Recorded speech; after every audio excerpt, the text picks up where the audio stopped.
Welcome back for another video. The Premier League's got a rich history, but did you know Fantasy Premier League does as well?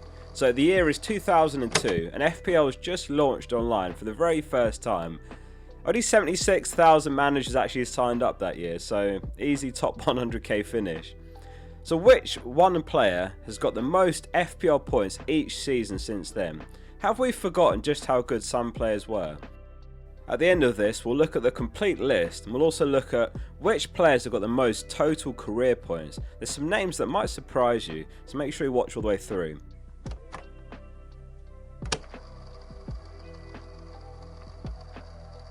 So, in the inaugural FPL season 2002-2003, Thierry Henry set an extraordinary standard. He took the league by storm, netting 24 goals and providing 23 FPL assists, and amazingly his assist record that season still stands to this day. He was a nightmare for defenders but an absolute dream for FPL managers as he finished FPL's debut season with 271 points, making him essential. The next season FPL was still finding its feet in terms of pricing. Like, there were some players as cheap as 3.5 million, but then you had players like Jonas, an 8.5 million defender. Henry continued his dominance during Arsenal's invincible season, where the team went unbeaten in the league the entire season. Henry tallied an impressive 30 goals and 6 assists and secured the Golden Boot as well, and he finished once again as the top scorer in FPL with 242 points. Henry would go on to become the first ever 14 million player in FPL the next season. So presumably it was Henry again the next year, right? Now, in the 2004-05 season, it was Lampard who was central to Chelsea's success under Jose Mourinho, as Chelsea won the league as well.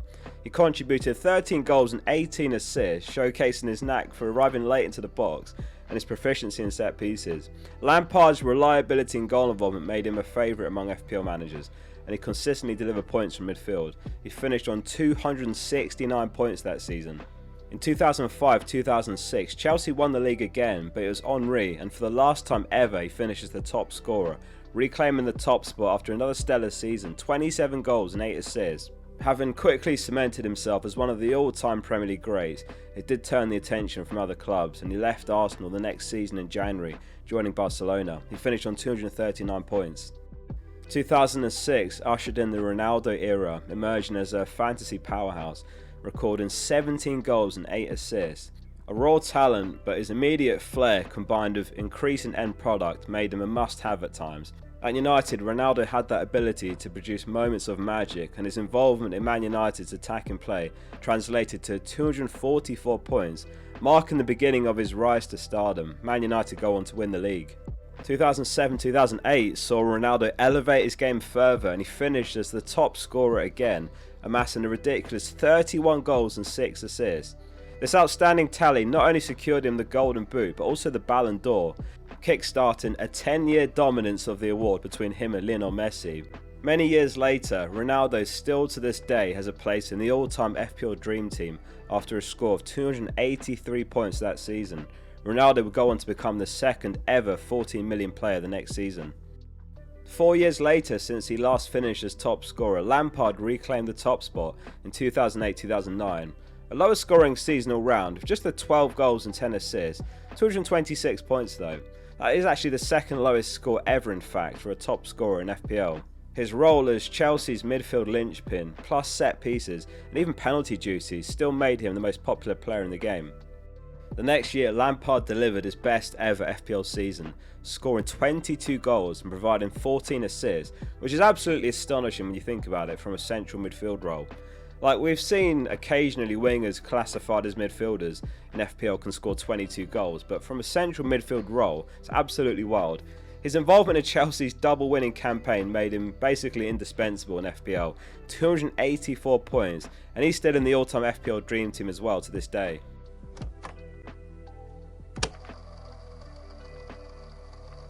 So we're into the 2010s now. This video, by the way, took a very long time to research and write, so if you're enjoying it, do hit like and subscribe below. Let's keep going.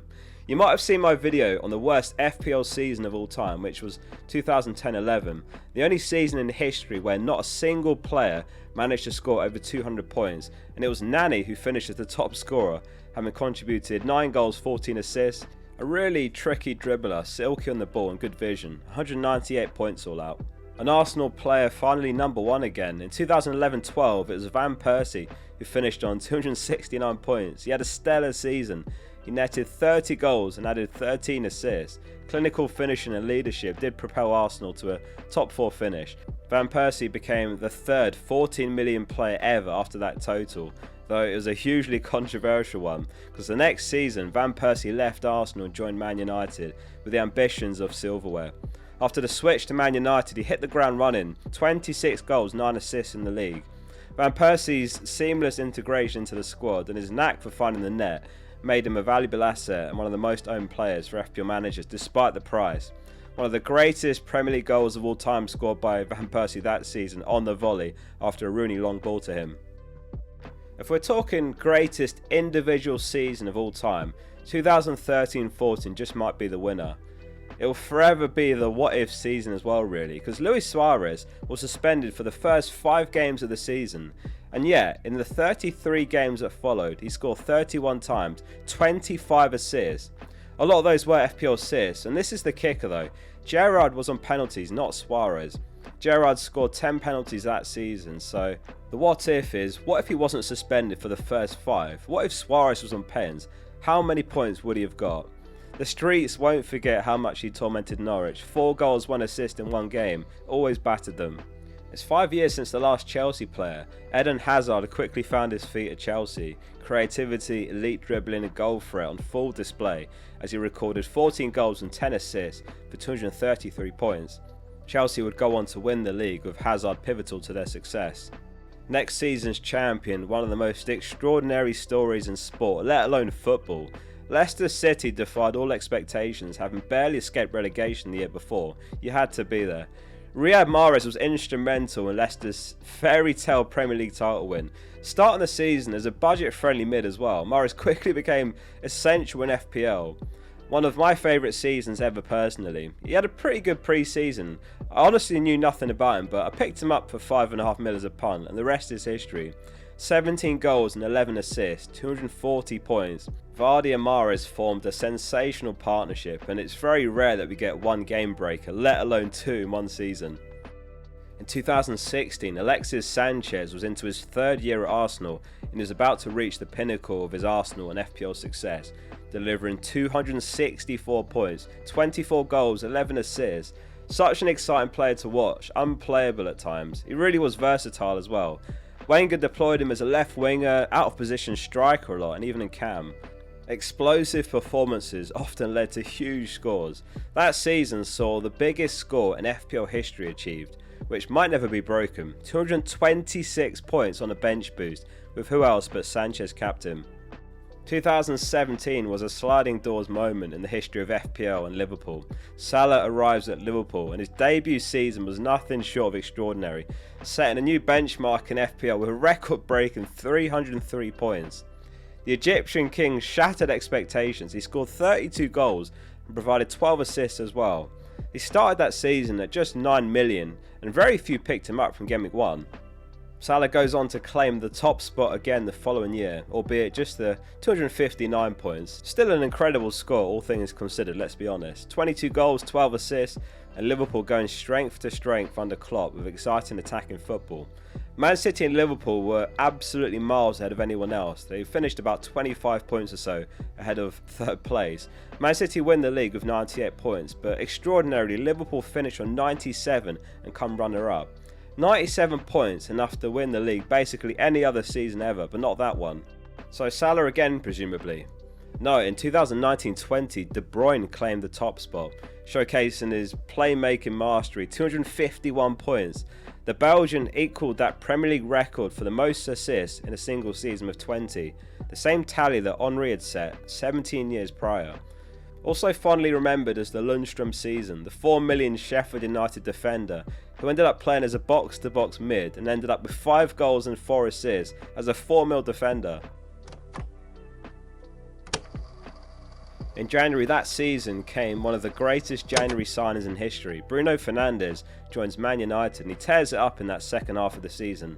The next season he continues his profound impact, 244 points with 18 goals and 14 assists. Reaffirming his status as an FPL titan, it was Salah again in 2021-22, securing the Golden Boot with 23 goals, and he also bagged 14 assists. He started the season at 12.5 million, finished at 13.1 million.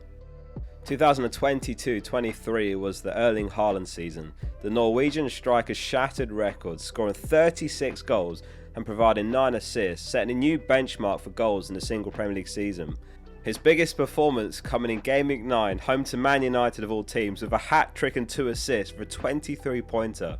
The Premier League used to have more teams, so therefore 42 games it was in a season, later reduced to 20 teams. But even then, when it was 42 game weeks in a season, Andy Cole and Alan Shearer had the top record with 34 goals, which Haaland still beat in fewer games. Even more remarkably, in fact, he did it in 33 starts. Haaland would go on to be the 4th 14 million player ever after Henry, Ronaldo and Van Persie. So 2022 was the Haaland season, and it's safe to say 2023-24 was the Cole Palmer season. The most underpriced player in FPL history. They've never got it as wrong as this. To be fair, he was priced at 5 million as a Man City mid that was barely getting minutes, and even dropped to 4.9 mil. And then Chelsea take a chance on him, and in 29 starts he scores 22 goals and 13 assists for a ridiculous 244 points. One of the highlights was Everton home in Game Week 33, where he scored 4 times for a 26-pointer. Which brings us to 2024-25 next, the single greatest season in FPL history, and it's hard to imagine this ever being beaten. Salah absolutely obliterates the all-time points record, which, let's not forget, he set himself in his debut season with 303 points before. Liverpool win the league and he scores 29 goals, 18 assists, 344 points. To put that number in perspective, as extraordinary as the Palmer season was, Salah outscored him by exactly 100 points. So who's finished as the top scorer the most times? Only 5 players have ever done it more than once. Ronaldo and Van Persie have come out top twice, Lampard and Henry have been top 3 times, and Salah has done it 4 times, more than anyone ever.